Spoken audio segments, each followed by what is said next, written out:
بعد کے زمانے میں صحابہ کے بعد سے ہی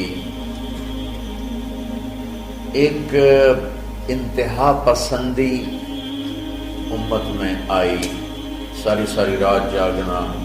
فلاں بزرگ تھے، وہ رسے سے اپنے بالوں کو باندھ لیتے تھے کہ نماز پڑھتے پڑھتے جب نیند آئے اور جھٹکا لگے تو رسے سے بندھے ہوئے بالوں سے اس جھٹکے سے تکلیف ہو اور ان کی آنکھ کھل جائے اور پھر نفلوں میں شروع ہو۔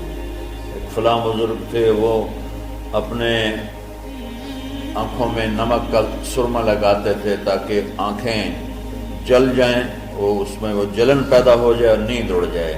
یہ ایسے واقعات بھرے پڑے ہیں۔ فلاں بزرگ تھے، انہوں نے 30 سال عشاء کے وضو سے فجر کی نماز ادا کی۔ یہ اپنی جگہ پہ بزرگی ہے، لیکن یہ دین ہم پیش نہیں کر سکتے۔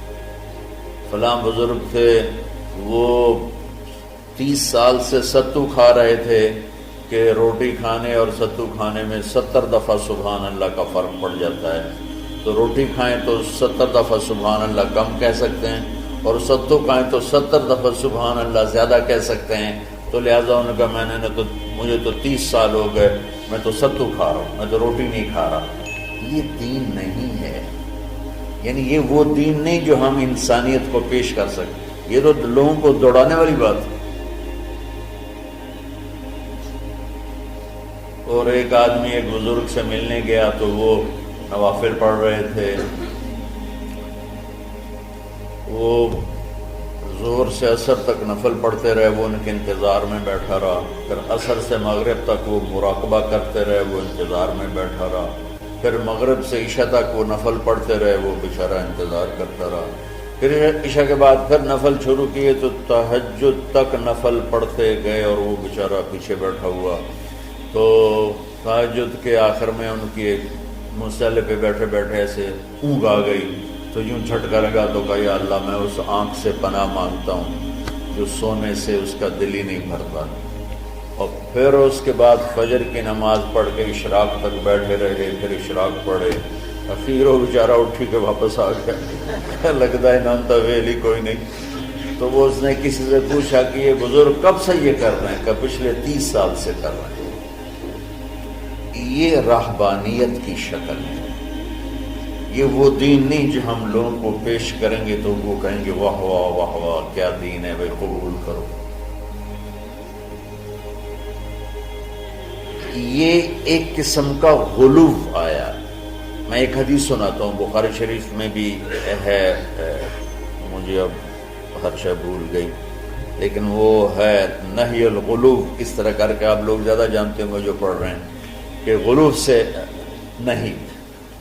حدیث آپ کو سب کو یاد ہوگی کہ 3 صحابہ آئے اللہ کے نبی کے گھر اور پوچھا کہ اللہ کے نبی رات کیسے گزارتے؟ تو گھر والوں نے کہا سوتے بھی ہیں، جاگتے بھی ہیں، کھاتے بھی ہیں۔ تو وہ تینوں آپس میں کہنے لگے وہ تو نبی ہیں، سوئیں بھی تو کوئی بات نہیں، اور شادی ہے کوئی بات نہیں، ہم تو نبی نہیں، ہمیں تو کچھ کرنا چاہیے۔ ایک نے کہا کہ میں ساری زندگی روزہ نہیں چھوڑوں گا، ایک نے کہا کہ میں ساری زندگی سوؤں گا نہیں، ایک نے کہا میں ساری زندگی شادی نہیں کروں گا۔ تو دیکھنے میں تو واہ واہ کیا بڑی بزرگی ہے بھائی، بڑے بزرگ ہیں۔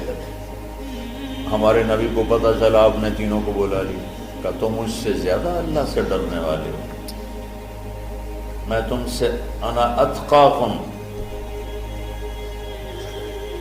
یا اخشاکم، الفاظ آپ لوگوں کو زیادہ یاد ہوں گے لیکن مفہوم میں صحیح پیش کر رہا ہوں۔ آپ نے کہا میں تم سے زیادہ اللہ کو جانتا ہوں، تم سے زیادہ اللہ سے ڈرتا ہوں، میں سوتا بھی ہوں، میں کھاتا بھی ہوں، میں روزے بھی رکھتا ہوں، میں چھوڑ بھی دیتا ہوں، میری بیویاں بھی ہیں، میں اپنی بیویوں کے پاس بھی جاتا ہوں۔ تم دین میں غلو سے بچو، پہلے امتوں کو ہلاک کر لیا دین میں غلو۔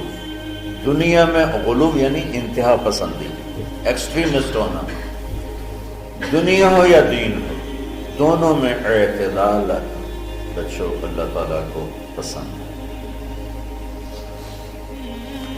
تو شکر ہے کچھ ماحول بدلا بھی ہے، ہر مکتب فکر میں معتدل لوگوں کی تعداد بڑھ رہی ہے، لیکن ہر مکتب فکر میں ایسے سخت دل اور ایسے متعصب آنکھوں پہ پٹی باندھ کے بیٹھے ہوئے ہیں کہ اپنے سوا کسی کو مسلمان سمجھنا ہی نہیں۔ اچھا دیکھو تم میری اولاد ہو، اللہ کا واسطہ دیتا ہوں، اگر تمہارا میرا کوئی تعلق ہے، پتہ نہیں تمہارا مقدر تمہیں کہاں کہاں لے جائے، کس ممبر پہ بیٹھو، کس مسند پہ بیٹھو، کس درس کی مجلس میں بیٹھو، لوگوں کو دین پڑھانا، بچوں کو، اگلی نسل کو دین پڑھانا، اگلی نسل میں نفرت کے بیج نہ بونا، بغض کے بیج نہ بونا۔ میرا رب بڑا کریم مہربان ہے۔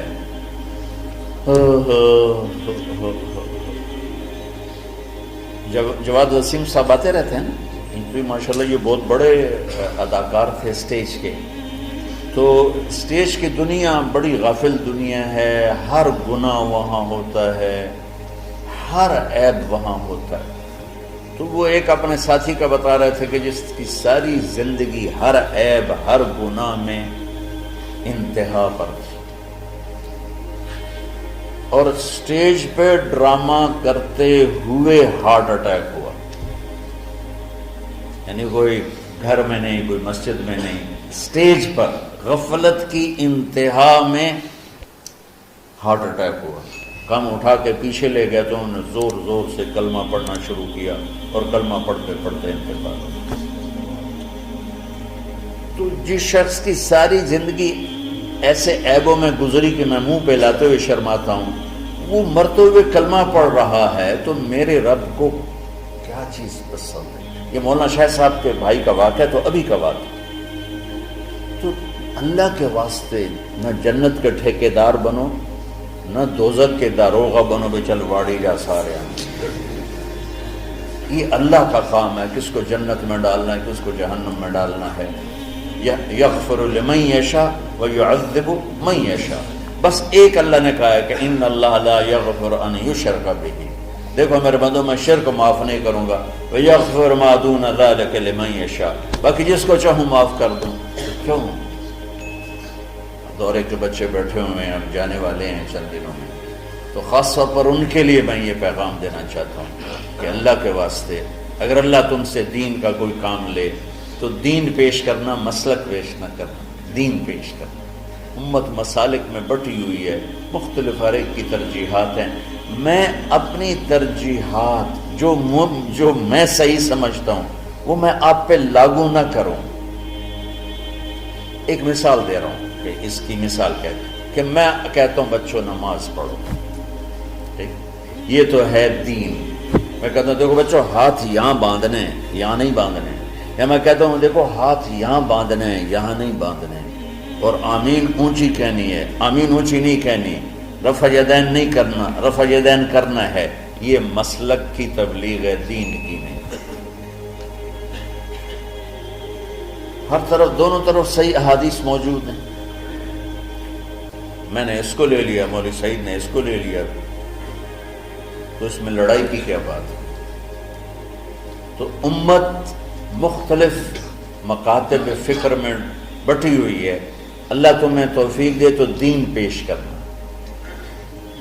مسلک کی تبلیغ نہ کرنا، دین کی تبلیغ کرنا۔ ہاں اپنے مسلک کو بتاؤ درس گاہ میں، ہم نے اپنا مسلک پڑھا درس گاہ، لیکن آپ کو عجیب بات بتاؤں، میں نے 7 سال رائمنڈ میں پڑھا، میں اللہ کی قسم اٹھا کے کہتا ہوں 7 سال میں ایک دفعہ ہمارے استادوں نے کسی مسلمان فرقے کے خلاف ہمیں نفرت نہیں دلائی، ایک سبق بھی مجھے یاد نہیں کہ ہمارے استادوں میں سے کسی نے چڑھائی کی ہو اہل حدیث پر، بریلیوں پر، شیعوں پر، کبھی بھی نہیں۔